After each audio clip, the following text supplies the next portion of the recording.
BRS పై MLA Madhusudan Reddy విమర్శలు గుప్పించారు. దొరలు ఫామ్ హౌస్ వీడి రావాలని ఘాటుగా విమర్శించారు. రైతులు రోడ్ల మీదకు వచ్చి ధర్నా చేస్తున్నారని, బీఆర్ఎస్ అసత్య ప్రచారం చేస్తుందని మండిపడ్డారు. అదే నిజమైతే నిరూపించాలని ఫైర్ అయ్యారు. సీఎం రేవంత్ పాలనను చూసి బీఆర్ఎస్ నేతలు తట్టుకోలేకపోతున్నారని అన్నారు.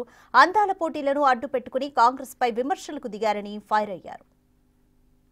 ప్రెస్ నోట్ రిలీజ్ చేస్తాం, ఎందుకంటే వాళ్ళంతా ఏసీలలో ఉంటున్నారు. దొరలంతా ఎవరు బయటకు వస్తలేరు. ఇప్పుడు అప్పుడప్పుడు దొరలంతా అడ్డగోలుగా సంపాదించిన పైసలతో ఫామ్ హౌజులు కట్టుకొని ఆ ఫామ్ హౌజులలో జల్సాలు చేస్తూ ఎంజాయ్ చేస్తూ అప్పుడప్పుడు ప్రజలకు ముఖం చూపెట్టుకోనికి అప్పుడప్పుడు ఎన్నో ఏసీ రూమ్లలో కూర్చొని ప్రెస్ నోటు రిలీజ్ చేస్తూ ఏదో ఒకటి ఆరోపణ చేయాలి. కాబట్టి ప్రజలకు వస్తలేరు, ప్రజలు ఏం చేస్తున్నారు, ప్రజలలో ఏం జరుగుతుందో చూడకుండానే అడ్డగోలుగా మాట్లాడుతూ ఉంటారు. సో అట్లా ఒక ప్రెస్ నోట్ రిలీజ్ చేసి రైతులంట రోడ్ల మీద వాళ్ళకి వచ్చి ధర్నాలు చేస్తున్నారంట. మరి ఆయనకి ఏడ ధర్నా చేసారో ఏడ కనిపించిందో ఇప్పటివరకు ఇక్కడ పేపర్లలో అయితే రాలేదు.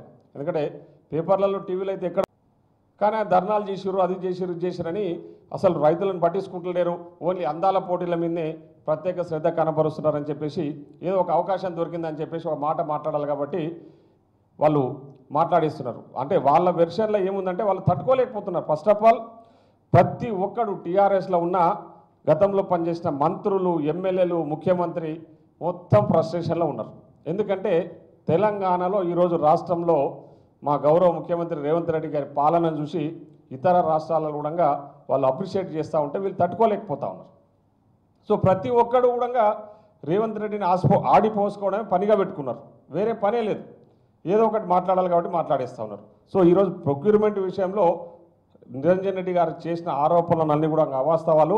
మీరు వాస్తవాలు తెలుసుకొని మాట్లాడితే బాగుంటుంది. ముఖ్యంగా మీరు ప్రజల్లోకి వచ్చి ప్రజలతో తెలుసుకొని రైతుల సమక్షంలో అంటే రైతులతో ఎప్పుడన్నా వచ్చి ఊర్లలో కళ్ళాల కాన్నో ఎక్కడనో పరిశీలన చేస్తే బాగుంటుంది. ప్రెస్ నోట్ రిలీజ్ చేస్తాం, ఎందుకంటే వాళ్ళంతా ఏసీలో